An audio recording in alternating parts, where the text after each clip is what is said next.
and welcome to our first feature video where we're going to have different people involved in foster care, whether it be foster parents or social workers. We'll have them come on and kind of give their experience.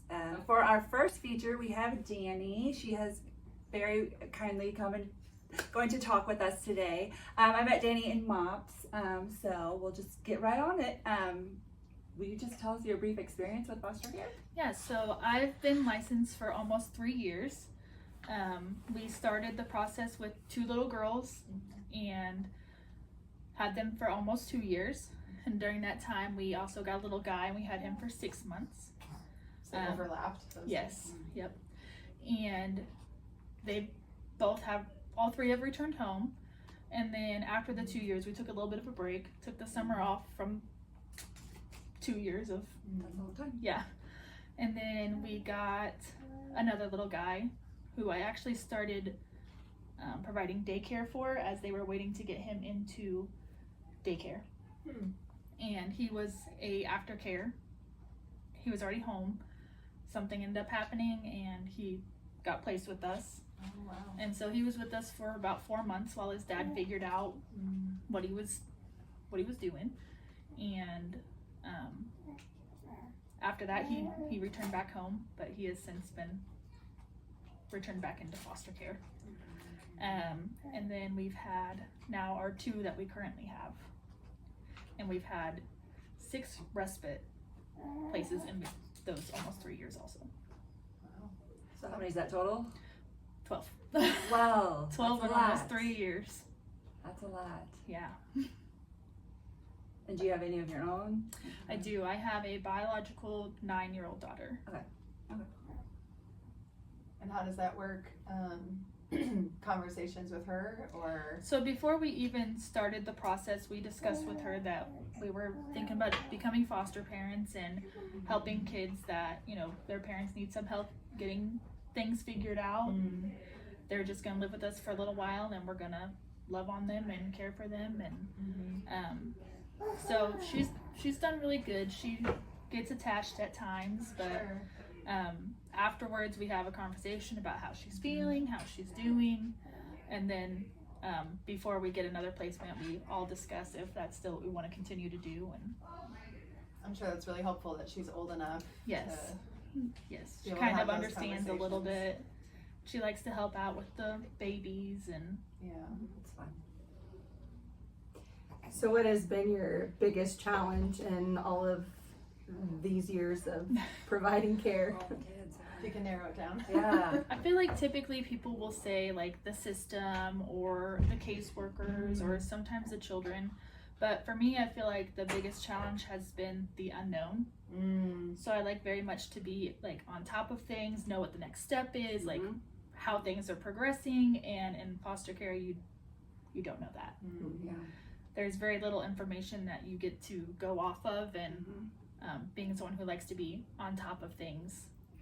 That's part of the reasons actually why we wanted to start these videos, because Yeah. we feel the exact, I feel the exact same Yeah. way. I feel like I was always in the dark. I didn't know what to expect or. Yep. Yes, You do a lot of yes. training beforehand and you feel super prepared, and then And then you get in there you and get your it's- first placement and you're like, wait, what? Yeah. This isn't how I was in the This is training not at all. in the training. I mean, I don't get to know this.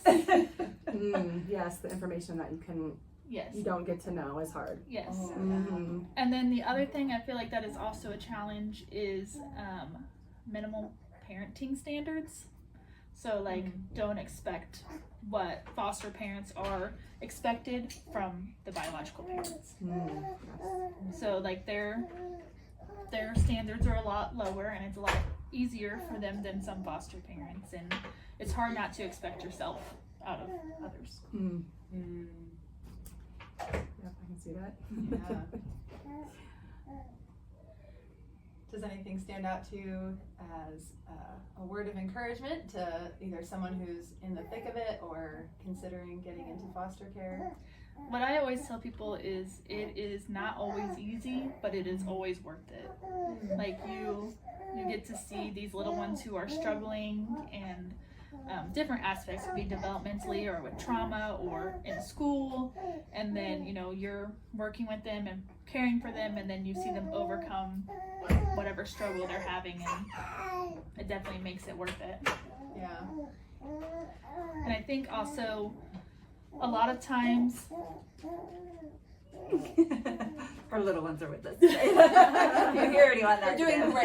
Yeah, they are. a lot of times if you reach out on like a foster parent support page, like asking for support, a lot of people like to make you feel that you having any kind of emotions is negative. Hi, baby. Like you're too attached or too involved, or you know, and I think it's important for people to know that having feelings is okay. Yeah. And I always say, like, I'm sad for me, but I'm happy for them, because reunification is the goal. Yeah. And a lot of times when you reach out, people are like, well, you know what the goal is, Right. and like it's still okay to have. Yeah. Right. Yeah. We're human. Yes. Yeah. Yeah. Yeah. You're gonna get it. And they become your child. Yes. Mm. Were there any differences with, you mentioned that you did some respite care placements? Yes. Were there any differences with that? So yes, we are licensed traditional foster parents. So that means we don't have any contact, like relationship with the kids beforehand. And then respite is where, like, say you need to go on a trip and you're also a licensed foster parent and you don't want to take your kids. So they call someone to provide respite. So I will watch her kids while she's gone for a week or a weekend or whatever it may be. So those are very short term, and you know, like, they have a placement, they're going back to wherever. Yeah. Whereas with foster care, you don't know when they're going home or anything like that. Yeah. I've also kind of experienced all the different phases of foster care at this point. So, as I said, our girls have returned home. We've had a boy that has returned home, and those are successful. And then we've had a little guy who came to us from aftercare, which is after he has already gone home and has 6 months of supervised parenting. Yeah. And then they messed up and he went back into the system. Oh, okay. And then now with these two, we have one that his mom has been deemed unfit. And we also have one whose parents are MIA. I do have a question, because we've only had one foster child who then was adopted.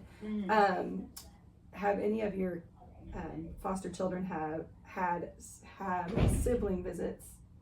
So until now, no, but one of our little guys now currently does, yes. Okay. And so until mom was found unfit, he was seeing them weekly, and so that counts towards his sibling visits because they were seeing mom at the same time. Okay. Gotcha. But now that mom's has been found unfit, she only sees them once a month, and so they're still supposed to have 4 hours a month. Okay. So they'll have 2 hours with mom, and then Webster, which is who I'm licensed through, will do another 2-hour visit, so they still get to see them. Okay. 4 hours a month. So brother is in another home? He has a brother and a sister. Oh. Yes, and they are together Okay. with a relative. Okay. Gotcha. So they're in a fictive kin placement. Okay. Okay. Do you have to do 2 different visits then? We haven't, but it will probably start now that that's been cut back. All right. Well, thank you, Dani, for being here today and sharing. We really appreciate that. And that is it.